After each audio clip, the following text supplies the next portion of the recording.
उत्तर प्रदेश सरकार के उद्यान, कृषि विपणन, कृषि विदेश व्यापार एवं कृषि निर्यात के राज्य मंत्री दिनेश प्रताप सिंह आज महोबा पहुंचे।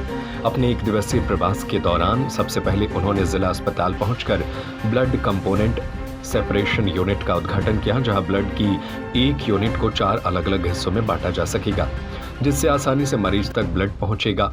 जिला अस्पताल में पहुंचे राज्य मंत्री ने उद्घाटन के बाद स्वास्थ्य सेवाओं की जमीनी हकीकत को परखते हुए मौजूद जनप्रतिनिधियों और अधिकारियों से भी बात की। ब्लड बैंक में की गई इस नई व्यवस्था को लेकर 1 यूनिट ब्लड जरूरत के अनुसार 4 मरीजों को दिया जा सकेगा। इस मौके पर उन्होंने पत्रकारों से वार्ता करते हुए बताया कि कोरोना काल से लगातार सरकार ने स्वास्थ्य सेवाओं को बेहतर करने की तरफ काम किया है। यही वजह है कि कोरोना काल में प्लाज्मा देने के साथ साथ ब्लड बैंक की कमी को दूर करने का काम किया गया। कोरोना काल में लोग जान गए हैं कि स्वास्थ्य सेवाओं की क्या अहमियत है। प्लाज्मा, ब्लड आदि की जानकारी भी लोगों को हो गई है। चिकित्सा क्षेत्र में भी यह बहुत जनउपयोगी है, जिसे महोबा के प्रशासन ने करके दिखाया है। यहाँ पर ब्लड सेपरेशन यूनिट लगाई गई है। मुझे खुशी है कि मैंने तो अपने यहाँ नहीं देखा, रायबरेली में, महोबा में सौभाग्यशाली हूँ कि आज ये देखने को मिल रहा है। कोरोना काल ने मुझे, हम लोगों को प्लेटलेट क्या होता है, प्लाज्मा क्या होता है, बहुत सारी चीज़ों को जिनको जानकारी नहीं भी होती थी वो भी जान गए इसकी कितनी आवश्यकता है।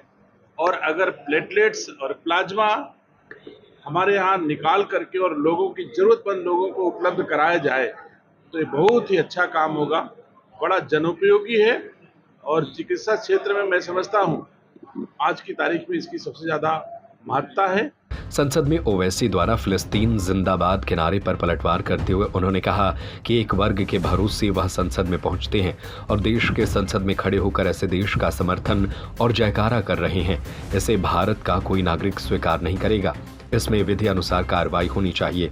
मैं नहीं समझता कि ओवैसी को कोई मान्यता देता है, कोई एक वर्ग मान्यता दे करके और वो सांसद में पहुंच जाते हैं। बाकी कोई देशवासी इस तरह की बातें कि देश की संसद में खड़े होकर किसी ऐसे देश का समर्थन करें, ऐसे देश का जयकारा करें, इसे भारत का कोई नागरिक स्वीकार नहीं करेगा।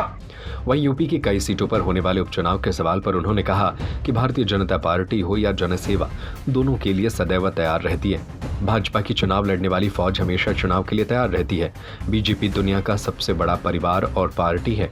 आम चुनाव हो या उपचुनाव, हमारी पार्टी इसके लिए हमेशा तैयार रहती है।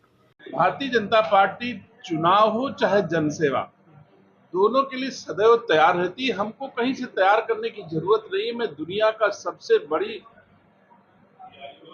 फौज कह दो चुनाव लड़ने के लिए, सीमा लड़ने वाले नहीं, आप जोड़ लोगे उसको, चुनाव लड़ने वाली फौज, हमारे चुनाव लड़ने वाले सैनिक हमेशा भारतीय जनता पार्टी के तैयार रहते हैं।